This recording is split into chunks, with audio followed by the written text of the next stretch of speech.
Terlepas dari nilai memiliki orang yang sadar diri di tempat kerja, penelitian saya menunjukkan bahwa eksekutif senior seringkali tidak memberikan kesadaran diri penghargaan yang pantas ketika mereka mencari calon pemimpin.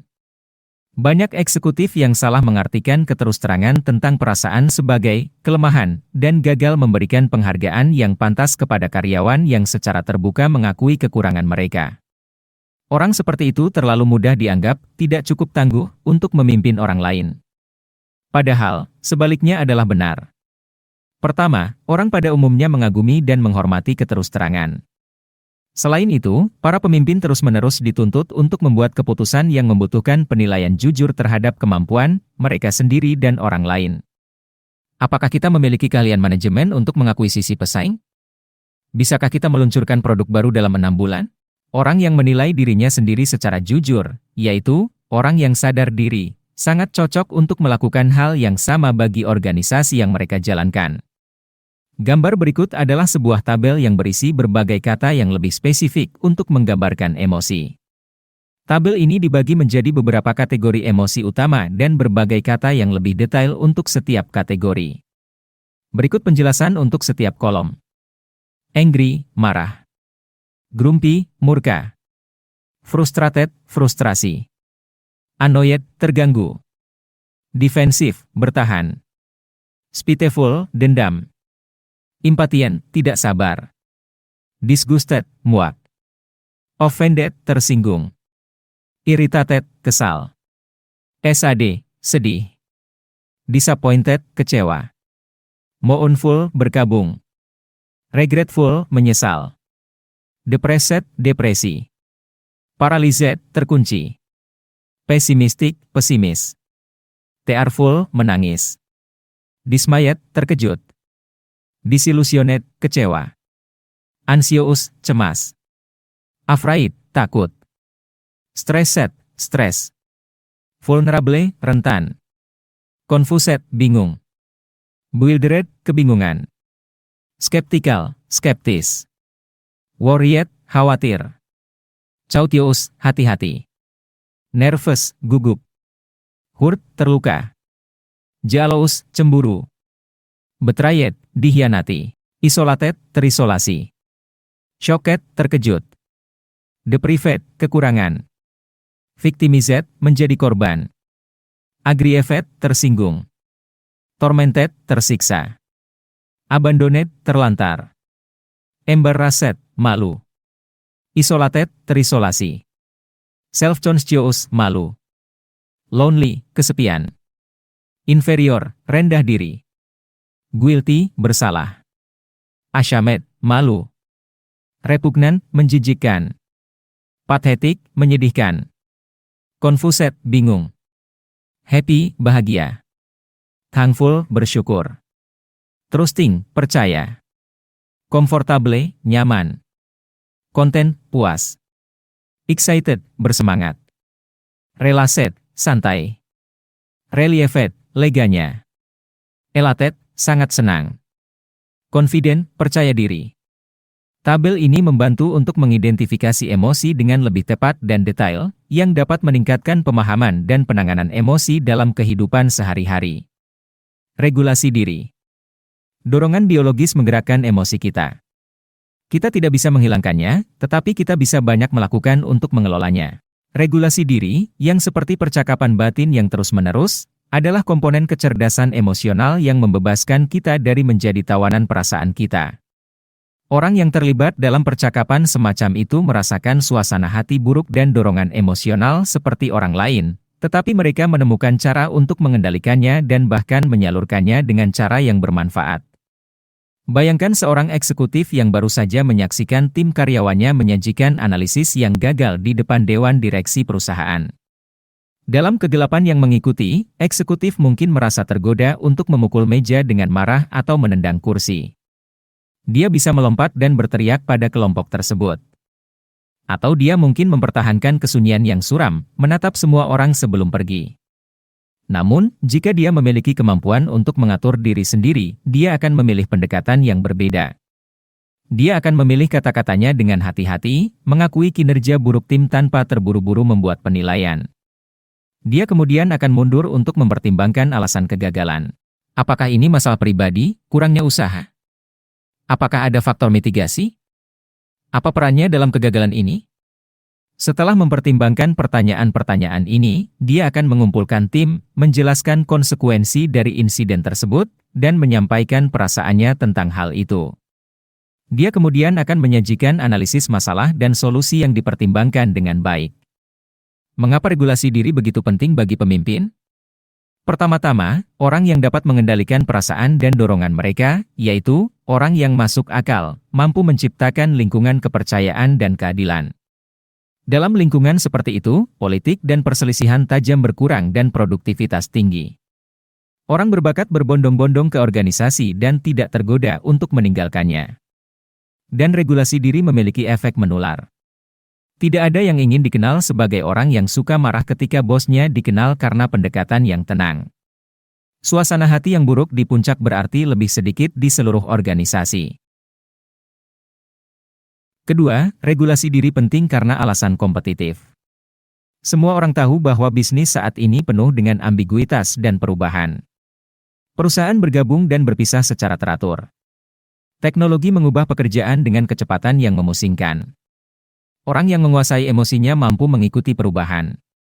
Ketika program baru diumumkan, mereka tidak panik, sebaliknya, mereka mampu menangguhkan penilaian, mencari informasi, dan mendengarkan para eksekutif yang menjelaskan program baru tersebut.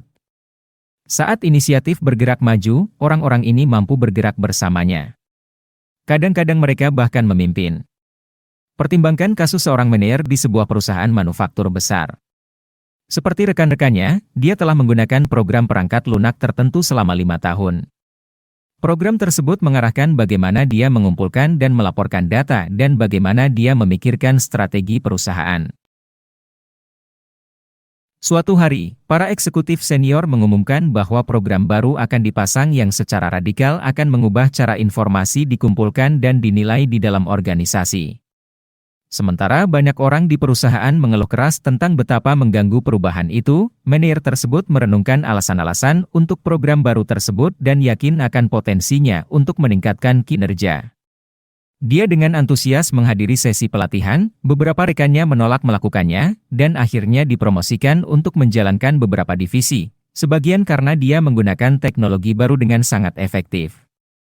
Saya ingin menekankan pentingnya regulasi diri untuk kepemimpinan lebih lanjut dan membuat kasus bahwa itu meningkatkan integritas, yang tidak hanya merupakan kebajikan pribadi tetapi juga kekuatan organisasi.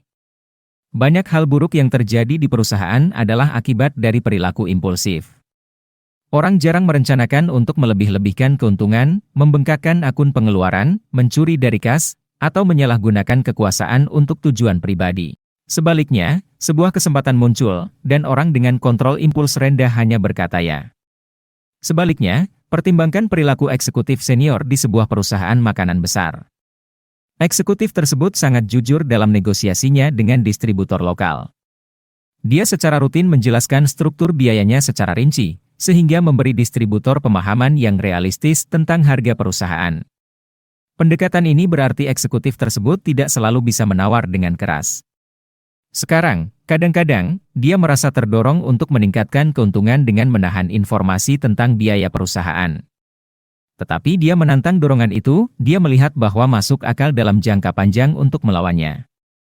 Regulasi emosinya membuahkan hasil dalam hubungan yang kuat dan bertahan lama dengan distributor yang menguntungkan perusahaan lebih dari keuntungan finansial jangka pendek. Tanda-tanda regulasi diri emosional, oleh karena itu, mudah dilihat, kecenderungan untuk refleksi dan pemikiran, kenyamanan dengan ambiguitas dan perubahan, dan integritas, kemampuan untuk mengatakan tidak pada dorongan impulsif. Seperti kesadaran diri, regulasi diri seringkali tidak mendapatkan pengakuan yang layak. Orang yang bisa menguasai emosinya terkadang dianggap dingin, tanggapan mereka yang dipertimbangkan diartikan sebagai kurangnya semangat. Orang dengan temperamen berapi-api sering dianggap sebagai pemimpin, klasik. Ledakan mereka dianggap sebagai ciri harisma dan kekuatan. Tetapi ketika orang semacam itu mencapai puncak, impulsif mereka seringkali berbalik melawan mereka. Dalam penelitian saya, tampilan ekstrim dari emosi negatif tidak pernah muncul sebagai pendorong kepemimpinan yang baik. Motivasi. Jika ada satu sifat yang dimiliki hampir semua pemimpin efektif, itu adalah motivasi. Mereka didorong untuk mencapai melampaui ekspektasi, baik ekspektasi mereka sendiri maupun orang lain. Kata kunci di sini adalah mencapai. Banyak orang termotivasi oleh faktor eksternal, seperti gaji besar atau status yang berasal dari memiliki gelar mengesankan atau menjadi bagian dari perusahaan bergengsi. Sebaliknya, mereka yang memiliki potensi kepemimpinan termotivasi oleh keinginan yang tertanam dalam untuk mencapai demi pencapaian itu sendiri. Jika Anda mencari pemimpin, bagaimana Anda bisa mengidentifikasi orang yang termotivasi oleh dorongan untuk mencapai daripada oleh hadiah eksternal? Tanda pertama adalah semangat untuk pekerjaan itu sendiri. Orang seperti ini mencari tantangan kreatif, suka belajar, dan bangga dengan pekerjaan yang dilakukan dengan baik. Mereka juga menunjukkan energi yang tak kenal lelah untuk melakukan hal-hal lebih baik. Orang dengan energi semacam itu sering tampak gelisah dengan status quo. Mereka gigih dengan pertanyaan mereka tentang mengapa sesuatu dilakukan dengan cara tertentu daripada cara lain. Mereka bersemangat untuk mengeksplorasi pendekatan baru terhadap pekerjaan mereka. Seorang manajer perusahaan kosmetik, misalnya, merasa frustrasi karena harus menunggu 2 minggu untuk mendapatkan hasil penjualan dari orang-orang di lapangan. Akhirnya, dia melacak sistem telepon otomatis yang akan memanggil setiap tenaga penjualannya setiap jam 5 sore setiap hari.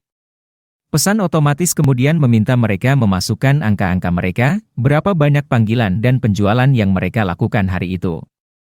Sistem tersebut mempersingkat waktu umpan balik pada hasil penjualan dari beberapa minggu menjadi beberapa jam. Cerita itu menggambarkan 2 ciri umum lain dari orang yang didorong untuk mencapai.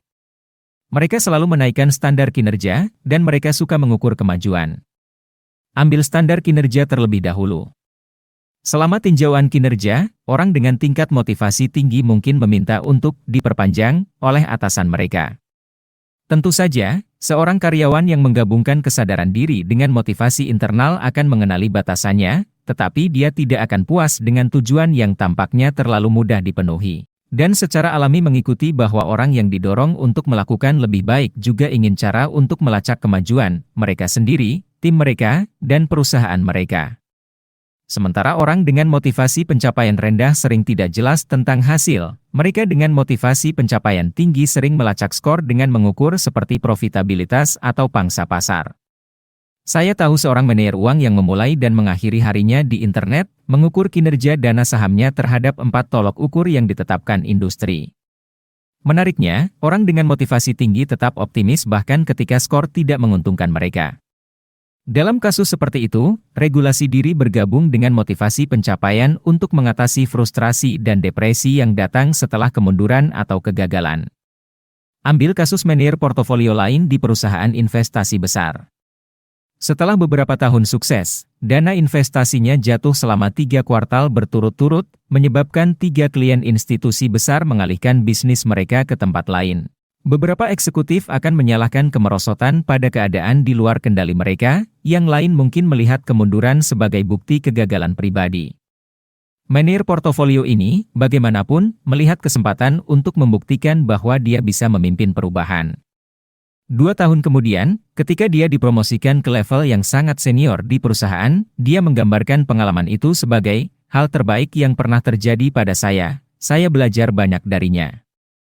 Eksekutif yang mencoba mengenali tingkat motivasi pencapaian tinggi pada orang-orang mereka dapat mencari satu bukti terakhir, komitmen pada organisasi. Ketika orang mencintai pekerjaan mereka karena pekerjaan itu sendiri, mereka sering merasa berkomitmen pada organisasi yang memungkinkan pekerjaan itu. Karyawan yang berkomitmen cenderung tetap dengan organisasi bahkan ketika mereka dikejar oleh pemburu kepala yang menawarkan uang. Tidak sulit untuk memahami bagaimana dan mengapa motivasi untuk mencapai diterjemahkan menjadi kepemimpinan yang kuat. Jika Anda menetapkan standar kinerja tinggi untuk diri Anda sendiri, Anda akan melakukan hal yang sama untuk organisasi ketika Anda berada dalam posisi untuk melakukannya. Demikian juga, dorongan untuk melampaui tujuan dan minat dalam melacak skor bisa menular. Pemimpin dengan sifat-sifat ini sering dapat membangun tim manajer di sekitar mereka dengan sifat-sifat yang sama. Dan tentu saja, optimisme dan komitmen organisasi adalah fundamental untuk kepemimpinan. Cobalah membayangkan menjalankan perusahaan tanpa mereka.